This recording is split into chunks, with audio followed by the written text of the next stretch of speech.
Vámonos al cultivo de maíz, un cultivo que francamente sí puede ser una alternativa para que usted pues salga de lo que es el trigo, porque pues tiene muy buenos rendimientos en Mexicali. Hay productores que han sacado 17 toneladas, así que pues lo dejo con Ramón Cinco, quien es el asesor del gobierno del estado para el maíz.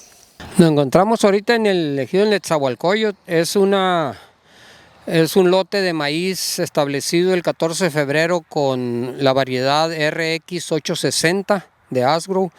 Es una variedad que tiene buen vigor. La densidad que pusimos en estos lotes varió de 7 a 8 plantas por metro lineal, ¿no? Para completar aproximadamente unas entre 98 y 100,000 semillas o plantas por hectárea. Ok, aquí hay una cosa interesante, Lenin. Estábamos viendo, por ejemplo, nosotros este año tratamos de bajar lo más que podamos costos en lo que es la preparación de los terrenos, ¿no? Este lote viene, por ejemplo, venía de alfalfas y unos creo que el último fue trigo, y lo que hicimos doble disqueo, surcado y aplicación de fertilizante a la vez en el surcado. Y lo que vinimos a hacer después del riego, hicimos un solo paso de escarificación, un tipo de escarificación que hace Sinaloa. Quizá si tú puedes ver, se ve mucho más terrón que cuando tú haces un gallineo. Sin embargo, la cama queda suficientemente aceptable para un establecimiento de maíz y te ahorras un paso de maquinaria, cuando menos en la parte del gallineo, ¿no? Que generalmente aquí en maíz es muy común que des doble gallineo para poder establecer la planta. En la etapa, nosotros siempre agarramos esto como parte, lo manejamos en base a etapas vegetativas. Nosotros contamos desde la primera hoja que sale verdadera y lleva 1, 2, 3, 4, está en la quinta, sexta hoja verdadera ahorita el maíz. Ahorita es la etapa ideal para nosotros de aplicar los fertilizantes, y mi sugerencia es que en estas etapas, cuando menos, necesitamos estar poniendo alrededor de 90, 100 unidades de nitrógeno en esta etapa. ¿Por qué? Porque es la etapa donde va a empezar a demandar más rápido el nitrógeno y el crecimiento va a ser exponencial básicamente en esta etapa. Entonces necesitamos tener bien nutrida la planta, principalmente con nitrógeno, un poco de fósforo para complementar lo que se puso en la base y un poco de potasio. El potasio generalmente lo ponemos con un poquito más fuerte cuando empieza la etapa B12, ¿no? en el maíz. Definitivamente la parte clave aquí sería que fuera inyectado granulado en el suelo, Lenin. Es la parte más eficiente que podemos hacer. Y nosotros sugerimos mucho lo que son los sulfatos, el sulfato de amonio, porque para el tipo de suelo que tenemos en Mexicali sería la parte ideal del fertilizante tanto en presiembra como en la primera fertilización en planta.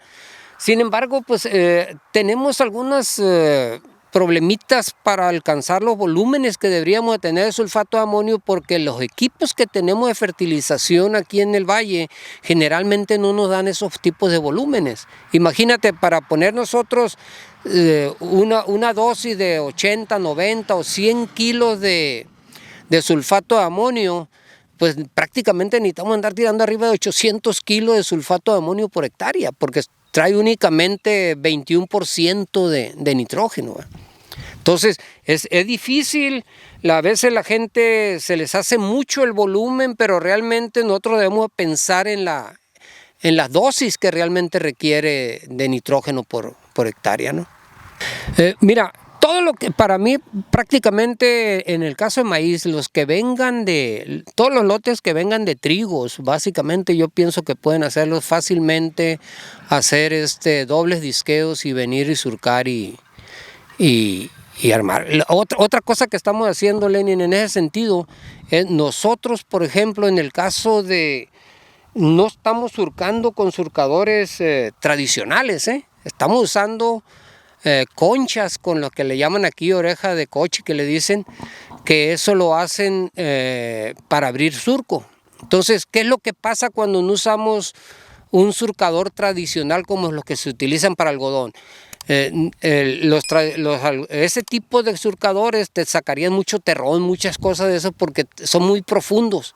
Nosotros en maíz no necesitamos profundizar tanto el surcado, necesitamos que quede bien marcado para que pueda correr el agua perfectamente, ¿no? Así es. Ahorita falta abrir todavía, ahorita vamos a empezar a fertilizar y en el momento de la fertilización vamos a ir abriendo el surco y ya va a quedar completamente el surco formado. Es un surco pequeño, ¿no? Es un surco pequeño, relativamente pequeño. Esta distancia entre surcos está a 80 centímetros entre hileras, ¿verdad? Nosotros cuando convertimos estos 80 centímetros a plantas por metro cuadrado medimos 1.25 metros y eso nos da una medida más exacta de cuántas plantas tenemos por hectárea. Bueno, nosotros siempre sacamos la relación dependiendo de qué método de siembra utilices, poner la densidad de planta. Por ejemplo, siempre tratamos de mantener 100,000 plantas por hectárea, ¿no? Y la parte de rendimiento siempre se expresa entre las 86,000 plantas a las 98,000 plantas por hectáreas efectivas, te dan prácticamente el mismo rendimiento, ¿no? Entonces, es cierto, tú te puedes ir hasta 12 plantas por metro, 120,000 plantas por hectárea. Lo único que va a pasar va a haber un proceso de compensación, ¿verdad? Van a ser mazorcas un poquito más chicas, ¿verdad? Pero al final vamos a andar muy similares en rendimiento. En este caso, por ejemplo, el año pasado la mayoría de los productores pusieron alrededor de 110,000 plantas por hectárea, ¿no? Este año mi sugerencia fue ahí, bájenle un poco, vamos a irnos no más de 100,000 semillas o plantas por hectárea, ¿no? ¿Por qué? Porque esperamos que en el proceso se puedan perder efectividad, vamos a decir, entre 1.5%, 2% máximo de plantas, ¿no? Y tratar de mantener las 98,000 plantas efectivas al momento de la cosecha.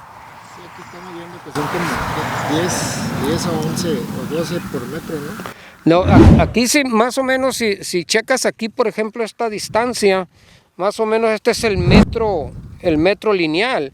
2, 4, 6, 8 plantas por metro lineal.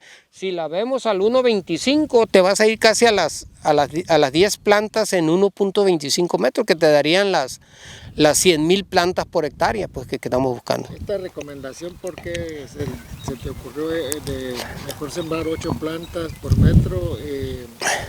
¿Qué es lo que vas a buscar? ¿Mazorcas más grandes? De hecho, Sinaloa, por ejemplo, que es el que pues, siembra más maíz prácticamente, todos andamos, en Sinaloa generalmente la mayoría de la gente siembra 75, 76 centímetros entre hileras. Y ellos, a esas distancias, ellos ponen de 7, 8 plantas máximo, ¿verdad? Para que le den alrededor de las 100,000 plantas. Entonces nosotros aquí lo que hacemos, ajustamos un poquito por la distancia, a 76 centímetros, por ejemplo, agarra 130, 133 surcos por hectárea. A 80 centímetros agarramos 125 surcos por hectárea. Entonces lo que hacemos, tratamos de acomodar la densidad, que nos dé prácticamente la misma densidad. Y lo único que pasa, cuando tú siembras a 76, tienes una mejor distribución de planta entre la hilera, pero está más cerrado el surco, ¿no? No, realmente nosotros siempre buscamos que las mazorcas tengan, por ejemplo, lo vemos por peso de mazorca, ¿no? Una mazorca para mí, por ejemplo, ideal sería que te esté produciendo arriba de los 450 granos por mazorca, ¿no? Hasta los 560 granos por mazorca, que te deben andar dando, cuando menos deberían andarte dando cada mazorca alrededor de 130 gramos por mazorca, 140 gramos. Si te da una mazorca 140 gramos y sacas tus promedios, pues deberías andar esperando arriba de 13 toneladas por hectárea, básicamente lo que buscamos, ¿no? Pues es un maíz relativamente sensible, vamos a decir, a sales, ¿no? Pero aquí realmente no ha sido esa la parte crítica, ¿no? Yo he invitado gente que han venido sinaloenses de productores de maíz y se van sorprendidos del potencial que tienen los maíces aquí. El año pasado hubo maíces de 17 toneladas para arriba. Entonces hubo productores de 130 hectáreas que produjeron más de 15 toneladas en promedio en esas 130 hectáreas. Entonces el potencial hay que cuidar el manejo. Definitivamente la parte más crítica que tenemos nosotros aquí es el manejo entre el espigamiento y el llenado de grano. Yo creo que esa es la parte clave que tenemos que cuidar. Yo creo que realmente yo creo que eso sería un poco inviable, ¿no? Meter macrotúneles y cosas de ese tipo. Lo que sí sabemos es que nosotros podemos empezar a sembrar maíces aquí del 15 de enero en adelante y no nos va a pasar absolutamente nada en términos de daño por frío, solamente que hubieran heladas muy excepcionales y muy fuertes en las etapas tempranas. De hecho, las fechas más tempranas que nosotros hemos sembrado maíces en el Valle Mexicali ha sido el 15 de enero, con excelente rendimiento, ¿verdad?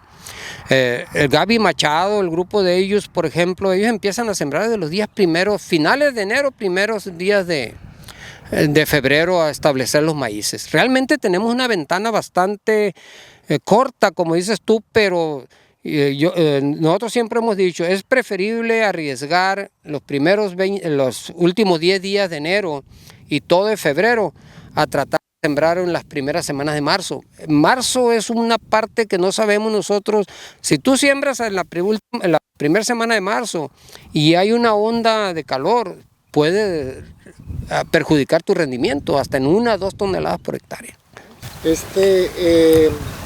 Y respecto a la aflatoxina, sembrando en esas fechas últimas de enero, principios de febrero, pues evitaría ese problema, ¿no? Fíjate que es una buena pregunta, Lenin.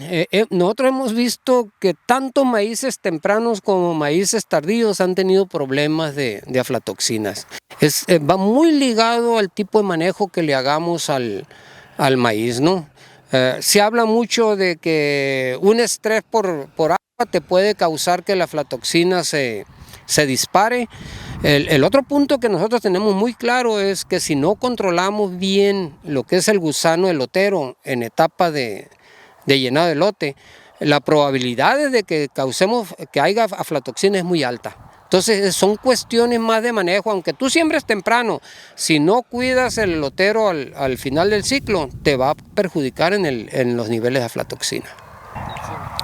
No, el hongo entra siempre y cuando tengas una entrada a tu mazorca, ¿no? Entonces, generalmente el hongo llega, se deposita en el estigma, si hay condiciones de humedad y condiciones de temperatura, penetra, ¿ok? Penetra, se desarrolla, muere y deja el residuo que es la aflatoxina, lo que queda en el grano, ¿no? Entonces, eso es lo que tenemos que cuidar. Ahorita, por ejemplo, el gobierno del estado, ahorita encargado del despacho Luis Roberto Ayala, está impulsando que se logre la importación de un Aspergillus flavus que le llamamos cepa AF36, y esa cepa lo que hace, compite con el Aspergillus flavus que causa la aflatoxina y reduce considerablemente los niveles de tóxicos de toxinas del hongo, ¿no? ¿Por qué en Mexicali se da más esta aflatoxina que en Sinaloa, que pues los maíces, los granos que se traen a Maseca vienen de allá? Aquí hay una condición que no es únicamente Mexicali, la condición está generalizada, todo lo que es la franja, vamos a decir, desde Valle Imperial hasta Corpus Christi, Texas. La zona desértica de esta, hay más de 74 cepas de Aspergillus flavus que se desarrollan en esta zona. De hecho, el Aspergillus flavus AF36 que queremos traer se encuentra en el Valle de Mexicali. Lo que pasa es que no están los niveles altos como para competir con las aflatoxinas que está causando el daño en el grano, ¿no? Tú has escuchado del ojo de gato. Todo el tiempo nosotros lo hemos relacionado con el algodón decían, no, que por el chinchiligus, que por esto, por esto. Está totalmente demostrado que esa florescencia de la fibra es por un aspergillus, el que está causando la florescencia de la fibra. Entonces es un Aspergillus flavus. Estados Unidos, o el grupo de investigadores que empezaron a trabajar con las aflatoxinas, ellos empezaron a trabajar para controlar las aflatoxinas en semilla de algodón. ¿Por qué en semilla de algodón? Porque ellos producían bastante semilla de algodón y no podían comercializarla para el ganado lechero de Estados Unidos. Podían usarlo en ganado de engorda, pero no en lecheros. Entonces se desarrolla ese mapeo de los aspergillus que hay en la zona desértica, encuentran una cepa de ese tipo y la multiplican, y es lo que están haciendo ahora. Nos están infectando un grano de trigo o un grano de sorgo estéril con el aspergillus, y ese es lo que se extrae para tirarse en el suelo y que se multiplique y poder competir con el Aspergillus flavus normal que hay en el área.